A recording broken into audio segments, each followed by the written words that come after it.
నాడు నేడు ద్వారా గవర్నమెంట్ స్కూళ్ల రూపురేఖలు మార్చి అడ్మిషన్ల కోసం రికమెండేషన్ తేవాల్సిన స్థాయికి తెచ్చిన ఘనత మాజీ సీఎం వైఎస్ జగన్ది అని మాజీ మంత్రి విడుదల రజని తెలిపారు. కానీ నేడు అధికారంలో ఉన్న కూటమి ప్రభుత్వం విద్యారంగమే కాదు వైద్య రంగాన్ని నాశనం చేసిందని విమర్శించారు.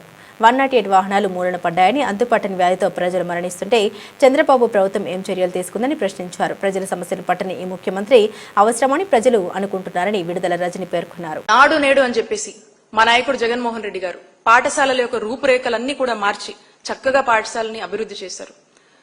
మరి ఎంతలా అంటే ఒక్క ముక్కలో చెప్పాలంటే గవర్నమెంట్ స్కూల్స్ కి కూడా రికమెండేషన్లు చేసే స్థాయికి గవర్నమెంట్ స్కూల్స్ యొక్క స్టాండర్డ్స్ ని తీసుకొచ్చారు. కార్పొరేట్ స్కూల్స్ లాగా తీసుకొచ్చి వాటి యొక్క రూపురేఖల్ని మార్చడము, ఆ క్లాస్ రూమ్ లో అంబియన్స్ అంతా ఒక చక్కటి బ్లాక్ బోర్డ్, మంచి బెంచెస్, పిల్లలకు సంబంధించినటువంటి పిల్లలకు ఆసక్తిగా వాళ్ళ చదువుల మీద ఇంట్రెస్ట్ ఉండాలని చెప్పి ఒక చక్కటి ఆహ్లాదకరమైనటువంటి వాతావరణము, ఆ ప్రెమిసెస్ అంతా కూడా ప్లే గ్రౌండ్స్ కావచ్చు,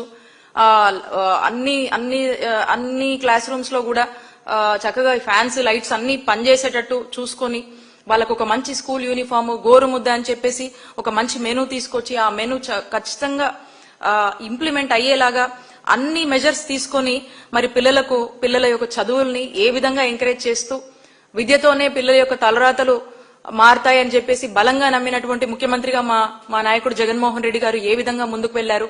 అలాగే ఆ స్కూల్ యొక్క మెయింటెనెన్స్ కోసము, టాయిలెట్ మెయింటెనెన్స్ కోసము ప్రత్యేక ఫండ్ ఏర్పాటు చేసి ఆ ఫండ్ ని చక్కగా యూటిలైజ్ చేసి క్లీన్లీ టాయిలెట్స్ ని మెయింటైన్ చేయడము, ఆ స్కూల్ యొక్క మెయింటెనెన్స్ అంతా కూడా చక్కగా చూసుకొని ఒక శుభ్రమైనటువంటి ఒక హైజీనిక్ కండిషన్స్ లో ఒక క్వాలిటేటివ్ స్కూల్స్ గా వీటిని డిజైన్ చేసి మరి ఏ విధంగా మరి రాష్ట్రంలో ఉన్నటువంటి విద్యార్థులు చక్కటి చదువులకు ఏ విధంగా జగనన్న ప్రభుత్వము మరి దోహదపడింది, ఏ విధంగా హెల్ప్ఫుల్ గా ఉండింది. కార్పొరేట్ స్కూల్ అనే ఫీలింగ్ ప్రతి ఒక్క పేద విద్యార్థికి తీసుకొచ్చినటువంటి విషయం రాష్ట్ర ప్రజలందరికీ కూడా తెలుసు. మరి ఈ విధంగా మనం చూస్తే అంతేకాదు జగనన్న హయాంలో మరి అంతర్జాతీయ వేదికల మీద కూడా చాలా మంది ఇంగ్లీష్ లో ఫ్లూయెంట్ గా మన విద్యార్థులు అక్కడికి వెళ్లి మాట్లాడినటువంటి పరిస్థితులు, ఎన్నో అప్లాజ్లు వచ్చినటువంటి పరిస్థితులు. అంటే ఆ స్టాండర్డ్స్ కి గవర్నమెంట్ స్కూల్ ఎడ్యుకేషన్ ని మరి జగన్మోహన్ రెడ్డి గారు తీసుకెళ్లినటువంటి వైనం మనం అందరం కూడా చూసాం. ఒక విద్యారంగం అనే కాదు, వైద్య రంగంలోనూ అదే పరిస్థితి మనం చూస్తా ఉన్నాము. 108 వాహనాలు మనం చూస్తా ఉన్నాము. ఈ రోజున 108 వాహనాలు రాష్ట్ర వ్యాప్తంగా కూడా షెడ్లకే పరిమితమైనటువంటి పరిస్థితులు మరుగున పడ్డాయి. ఈరోజు ఎక్కడికక్కడ ఏమాత్రం కూడా పనిచేయనటువంటి పరిస్థితులు. ప్రజల ప్రాణాలని కాపాడాల్సినటువంటి ఈ 108 వాహనాలు సమయానికి రాక ఈరోజు ప్రాణాలు పోయేటువంటి పరిస్థితులు రాష్ట్రంలో నెలకొన్నాయి. 108 అంబులెన్సెస్ 440 అంబులెన్సెస్ ఉండేవి.